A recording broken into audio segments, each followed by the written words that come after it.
राधे राधे सभी को। Welcome to Mehta college online classes. This is physics lecturer Neeraj Kumar Chaudhary.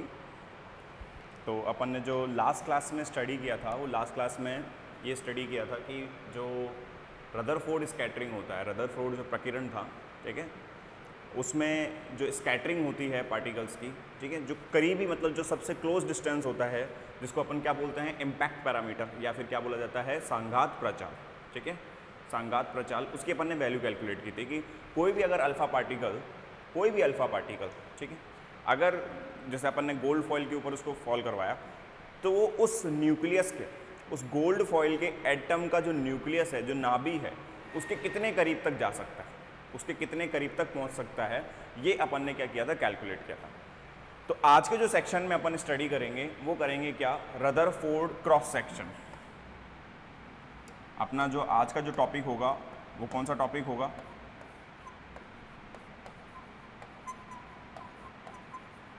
Rutherford cross section, ठीक है, रदरफोर्ड परिक्षेत्र, रदरफोर्ड परिक्षेत्र, क्या बोलते हैं इसको, रदरफोर्ड परिक्षेत्र। तो आज का जो अपना टॉपिक होगा वो ये है, ठीक है। अब ये है क्या चीज़, एक्चुअली में क्या होता है कि अपने पास में, मैं आपको थोड़ा समझा देता हूँ डायग्राम से भी,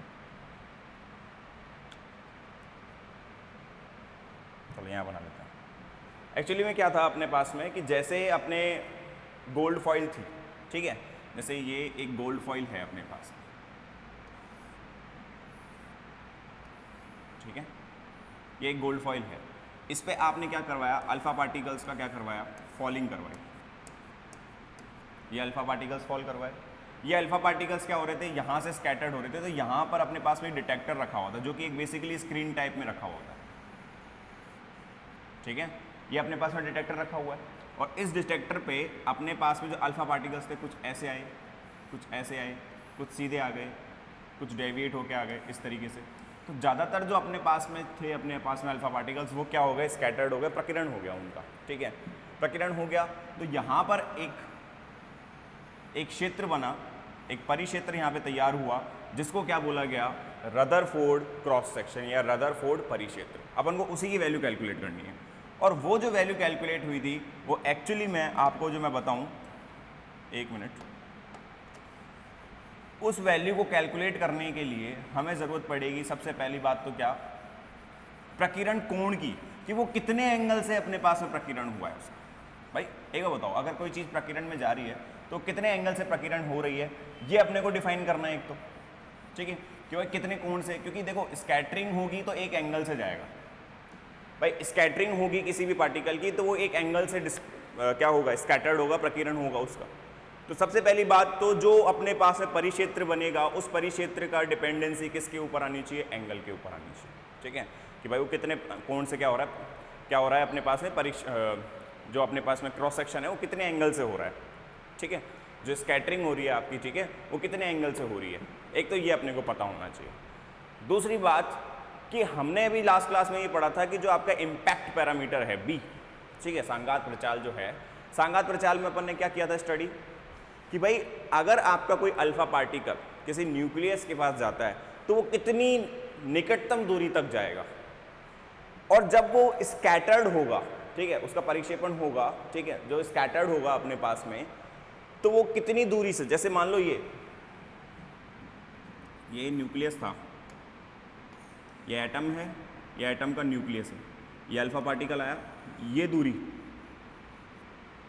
बनेगी, समझना इसको, यहाँ से ये दूरी बनेगी, ये देखो, ये एक एरिया तैयार होगा, और इसी एरिया के अंदर ही अपने पास में क्या होगा, पूरा का पूरा क्रॉस सेक्शन आएगा अपना, ये क्रॉस सेक्शन, ये परिक्षेत्र कहलाएगा। तो ज़्यादातर जो अल्फा पार्टिकल्स थे वो इस एरिया के अंदर आ रहे थे, ठीक है, इस क्रॉस सेक्शन में, इस परिक्षेत्र के अंदर आ रहे थे, और वो सब किस पे डिपेंड कर रहा है कि वो कितनी निकटतम दूरी तक गए, मतलब इम्पैक्ट पैरामीटर का भी अपना रोल है यहाँ पे, ठीक है, जो सांघात प्रचाल है उसका भी अपना क्या है इधर रोल है, ठीक है। तो चलो अब इसको स्टडी कर लेते हैं।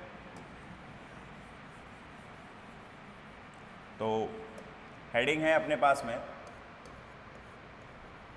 रदरफोर्ड ठीक है। क्रॉस सेक्शन,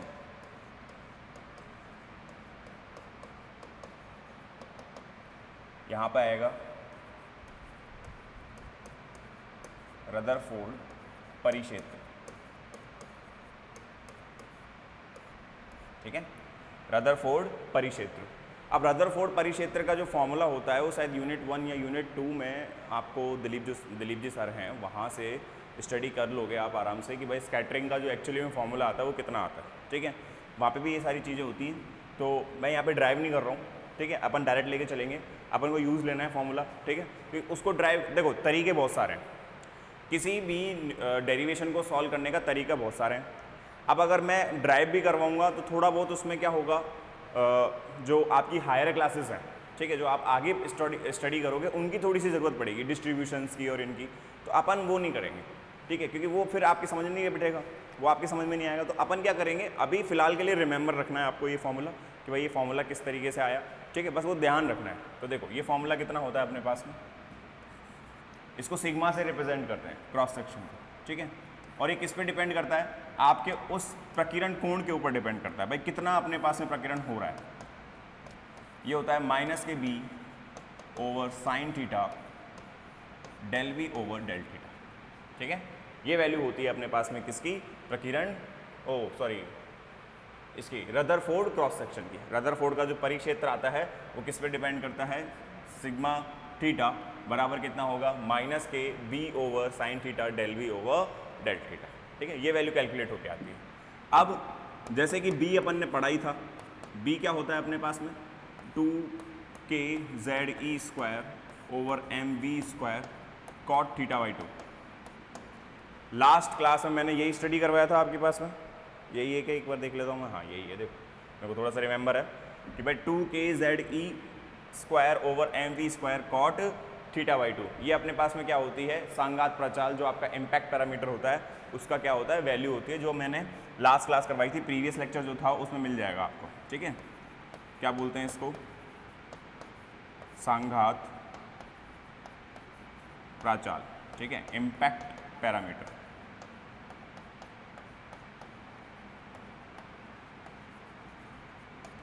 तो ये अपने पास में क्या आएगा, इम्पैक्ट पैरामीटर।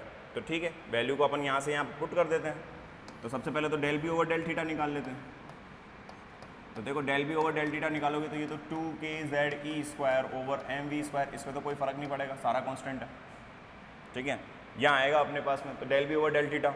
अब कॉट थीटा का करोगे तो कितना आएगा, माइनस के cosec² थीटा, माइनस के cosec² थीटा बाई 2, यही आएगा अपने पास में कॉट थीटा का, तो ठीक है। और थीटा बाई 2 का भी तो करोगे, तो थीटा बाई 2 का कितना हो जाएगा, ये 1/2, ये बाहर आ गया अपने पास, ठीक है। ये वैल्यू अपने पास में क्या आ गई, बाहर आ गई।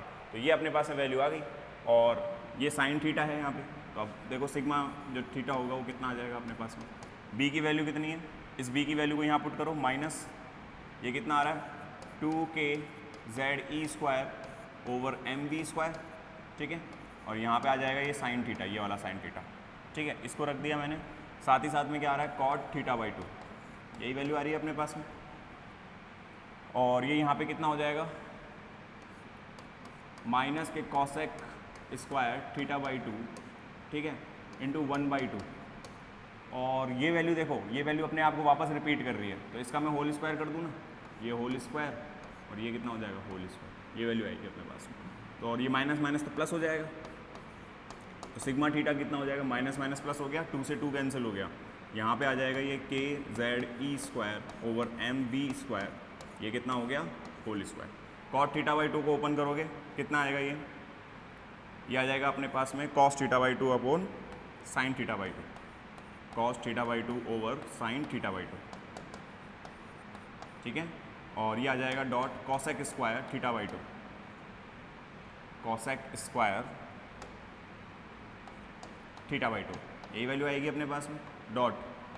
अब ये 1 अपॉन में साइन थीटा को क्या लिख सकते हो आप, 1 अपॉन में 2 sign theta by 2 cos theta by 2, यही लिख सकते हो ना। ये cos थीटा बाई 2 से cos थीटा बाई 2 कैंसिल हो गया अपने पास में, ठीक है। ये वैल्यू तो अच्छा, नहीं नहीं नहीं नहीं, सही है सही है सही है, ठीक है। ये वैल्यू तो अपने पास में क्या आ गई, कैंसिल हो गई अपने पास में। अब ये कितना बचा, 1 मिनट, ये कितना बचेगा देखो, सिग्मा थीटा, इसकी वैल्यू कितनी हो जाएगी, K Z E square over M V square, इसकी पावर कितनी हो गई, whole square. Sine theta by 2 ऊपर जाएगा और ये भी साइन थीटा ऊपर जाएगा, कॉसेक की पावर 4 हो जाएगी। अब कॉसेक 4 थीटा बाई 2 और ओवर 1/2, ये वैल्यू आ रही है अपने पास में। तो एक बार मैं रुक जाऊँ, मैं एक बार चेक कर लेता हूँ अपने पास में यही वैल्यू आ रही है क्या। ये आ गया जेड स्क्वायर ई स्क्वायर और यहाँ पे आ रहा है एम वी स्क्वायर, ठीक है।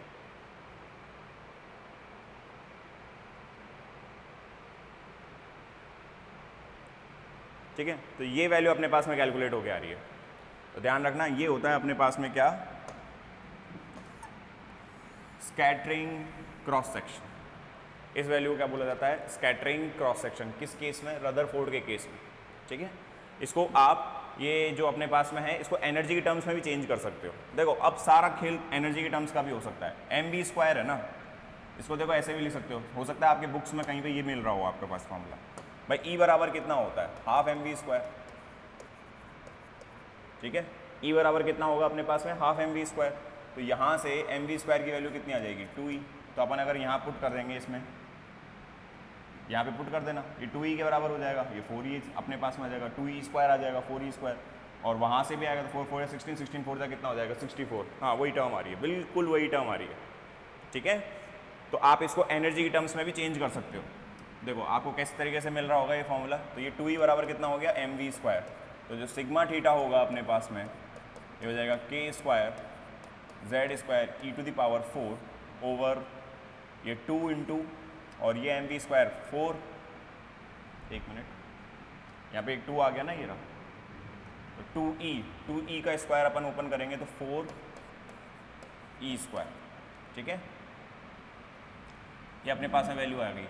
और यहाँ पर ये कितना हो जाएगा, कॉसेक स्क्वायर, तो कॉसेक की पावर 4 थीटा बाई 2, ठीक है। ये भी एक फॉर्मूला हो सकता है, ये फॉर्मूला भी अपने पास में हो सकता है, ठीक है। तो ये अपने पास में क्या होता है, क्रॉस सेक्शन, ठीक है। रदरफोर्ड का जो क्रॉस सेक्शन आता है वो अपने पास में कुछ इस तरीके से कैलकुलेट होकर आता है। अब अलग अलग बुक्स में अलग अलग तरीका है, तो बुक्स के कन्फ्यूजन में नहीं रहना है अपने को, पहली बात तो, क्योंकि हर बुक का, हर राइटर का आपको अलग अलग डेरिवेशन मिलेगा। अपन ने शॉर्ट एंड स्वीट करना है खाली, ठीक है, कि भाई बस इतना अपने को जानना है कि भाई कितना क्या होता है।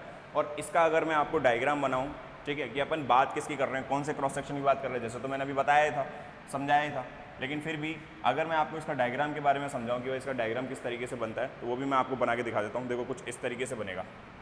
क्या होगा, ये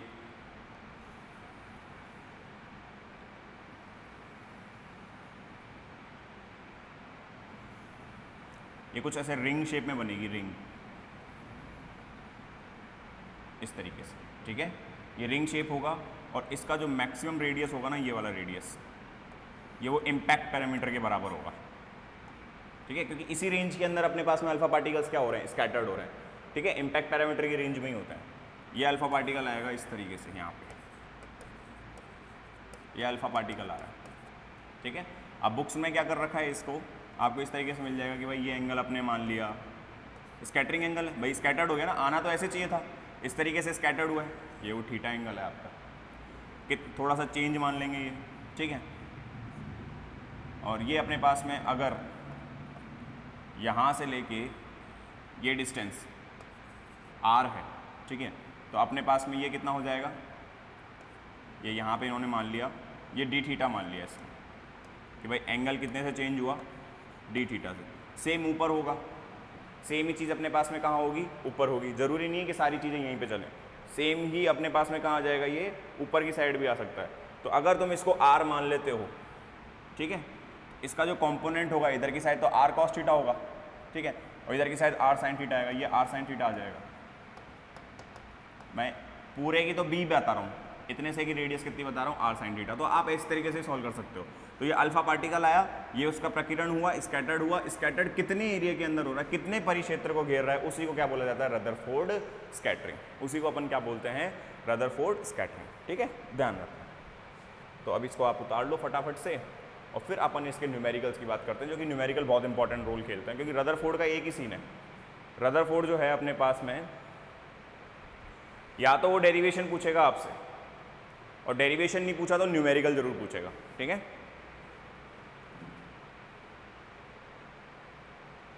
मैं क्वेश्चन देख लेता हूं जब तक।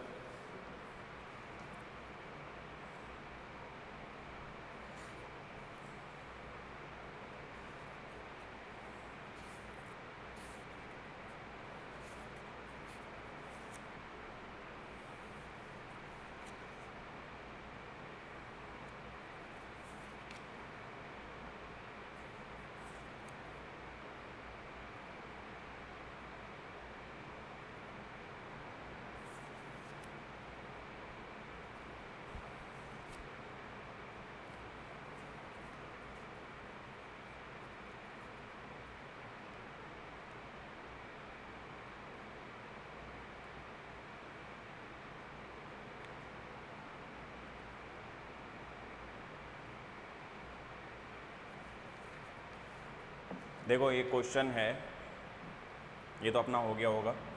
ठीक है, इस क्वेश्चन को देखना एक बार। क्वेश्चन दिया है,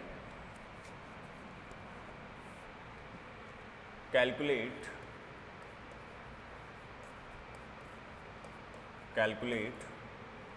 the impact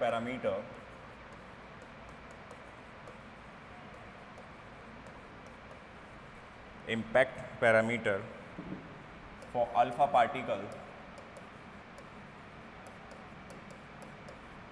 alpha particle of energy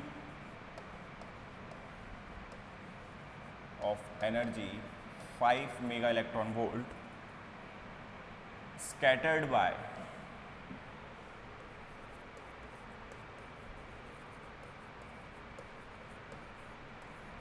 Cu foil. ठीक है, कॉपर की फॉइल है अपने पास में, Z बराबर 29 at an angle of 60 degree. ठीक है, ये अपने पास में क्या है, क्वेश्चन है। एक मिनट,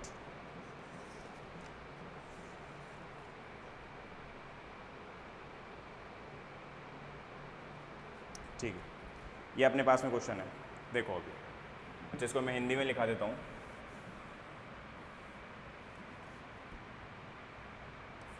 अल्फा कण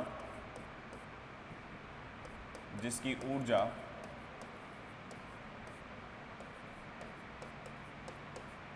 5 मेगा इलेक्ट्रॉन वोल्ट है तथा Cu पतली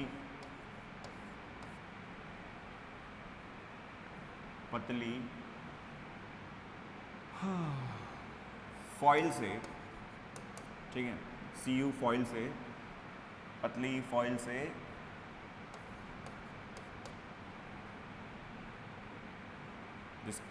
Z बराबर 29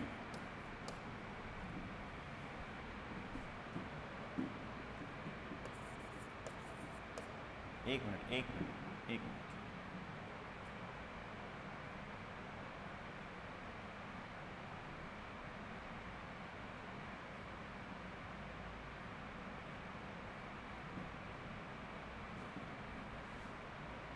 प्रकीर्णन हो रहा है, प्रकीर्णन होता है जिसका कोण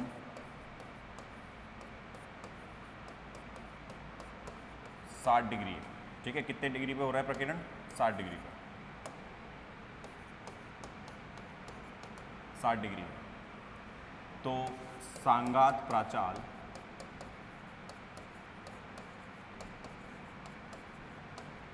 प्राचाल ज्ञात कीजिए। ठीक है, ये क्वेश्चन है अपने पास कि भाई अल्फा कण, ठीक है, जिसकी अपने पास में ऊर्जा कितनी है, 5 मेगा इलेक्ट्रॉन वोल्ट है, तथा वो Cu की एक पतली फॉइल से Z बराबर 29 प्रकीर्ण होता है, ठीक है। कितने एंगल पे हो रहा है प्रकीर्ण हो रहा है उसका? 60 डिग्री पे हो रहा है। तो सांगात प्रचाल को अपने को क्या करना है, ज्ञात करना है कि भाई सांगात प्रचाल की वैल्यू कितनी होगी, ठीक है। अब देखो अपन ने जो फॉर्मूला पढ़ा है ना B बराबर वो कितना है 2kZe² ओवर mv², ठीक है।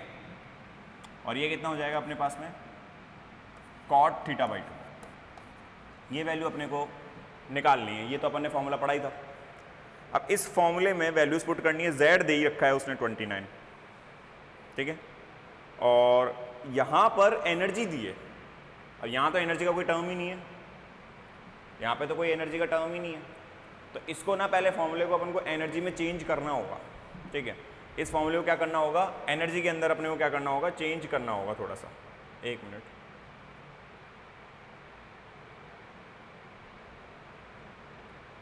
इस फॉर्मूले को किस में चेंज करना होगा, अपने को एनर्जी के अंदर चेंज करना होगा, ठीक है।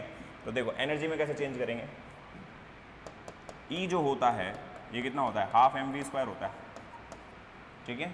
इसका मतलब देखो mv² ओवर 2, इसका रिवर्स कर दो, ठीक है। तो ये कितना हो जाएगा 1 ओवर E बराबर कितना आ जाएगा 2 ओवर mv², यही हो जाएगा ना।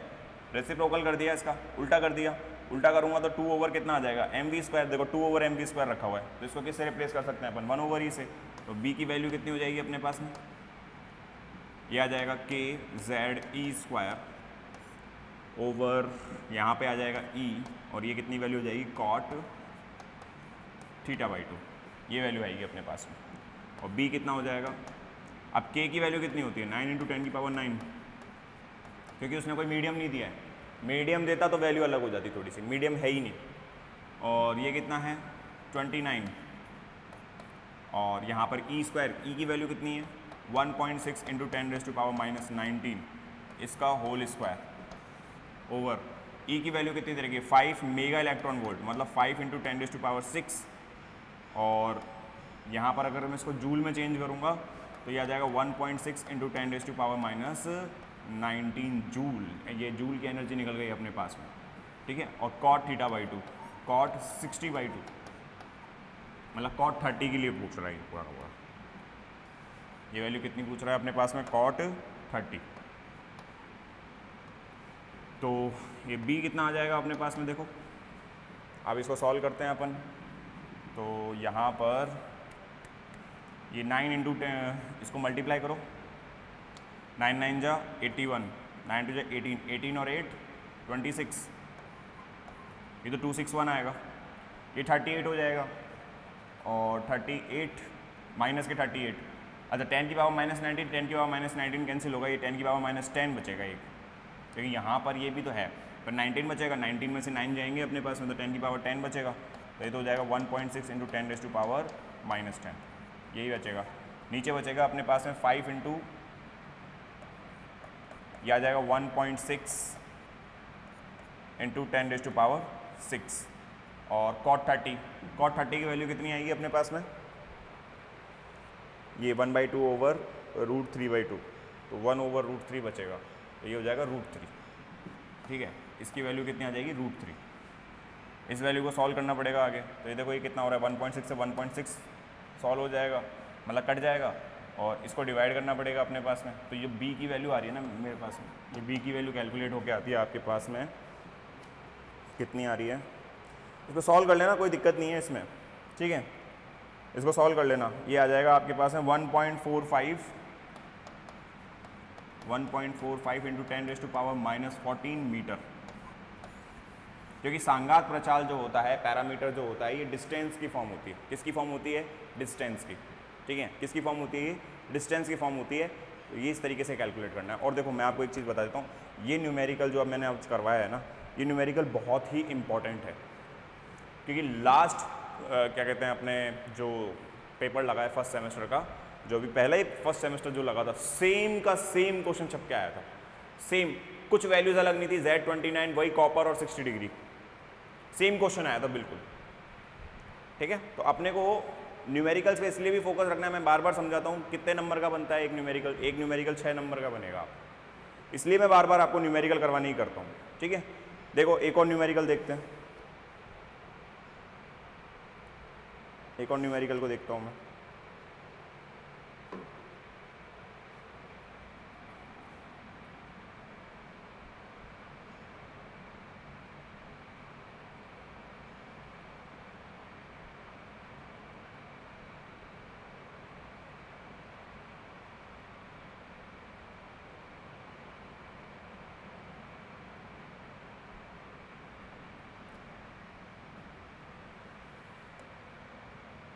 find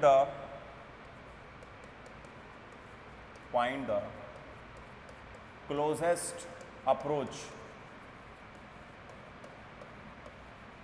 ठीक है, distance between alpha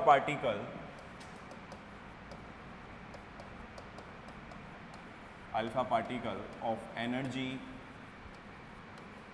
3 mega electron volt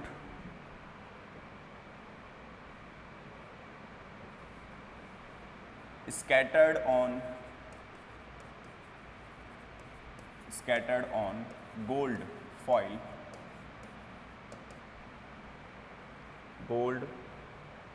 foil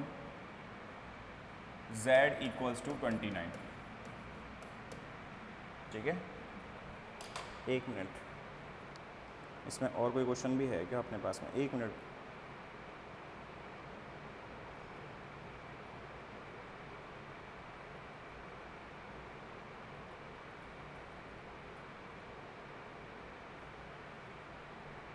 इसने दिया है क्वेश्चन के अंदर, देखना, ऊर्जा 3 मेगा इलेक्ट्रॉन वोल्ट के, ऊर्जा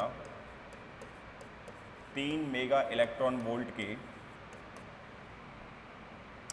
एक कण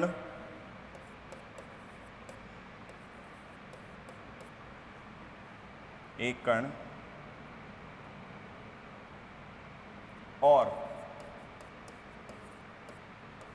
सोने के बीच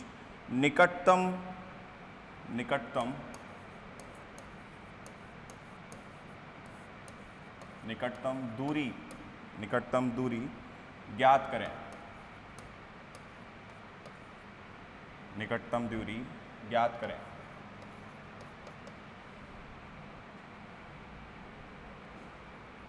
सोने की नाभिक संख्या,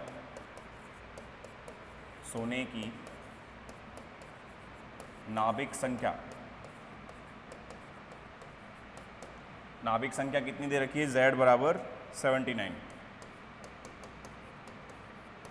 ठीक है।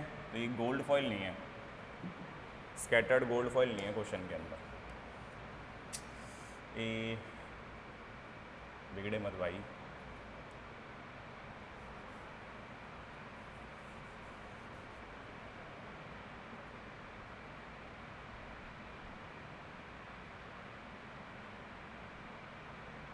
ठीक है, एंड गोल्ड है विद Z इक्वल्स टू 29, ये दे रखा है इसमें, ठीक है, क्वेश्चन के अंदर। उसमें मिस्टेक है, मतलब वो, ठीक। अब देखो, इसको सॉल्व करना है आपको, तो B की वैल्यू कैलकुलेट करनी पड़ेगी, लेकिन इसमें हमें एंगल तो दिया ही नहीं है ना, इसमें एंगल तो कुछ है ही नहीं। अब बात करते हैं अगर क्लोजेस्ट अप्रोच की, अगर मैं निकटतम दूरी की बात करूं, तो निकटतम दूरी पर अपने पास में एंगल कितना होगा बताओ। निकटतम दूरी पर अगर मैं बात करूं तो अपने पास में थीटा की वैल्यू कितनी होगी? निकटतम दूरी होती है कौन सी?